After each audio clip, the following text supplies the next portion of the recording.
Assalamualaikum. Pengalaman saya yang pertama, saya main iPhone.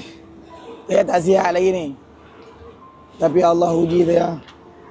Saya tak lepas saya hilang. Hilang dekat hotel tu. Dahsyat orang Ipoh. Saya target saya nak keluar lepas Zuhur. Saya nak rehat Zat. Suara tak ada. Tapi tadi keluar tadi. Allah, kereta hilang. Kereta hilang dalam hotel. Powernya orang Ipoh. Bukan orang Ipoh. Powernya pencuri Ipoh. Macam mana boleh curi kereta depan aku? Lah ni aku nak gerak payah. Dalam kereta tu ada drone sebiji. Drone Mavic Mini 3. Ada kamera Sony A6700 mahal weh.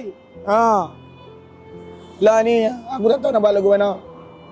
Aku tak tahu. Saya tak tahu nak buat apa ni. Dengan meniaga 2 hari lagi. Hampa pula pemik kereta aku. Banyak lagi kereta orang lain. Kenapa pemik kereta aku? Aku tak tahu lah. Aku nak buat apa. Tak apa lah. 2 hari lagi hampa.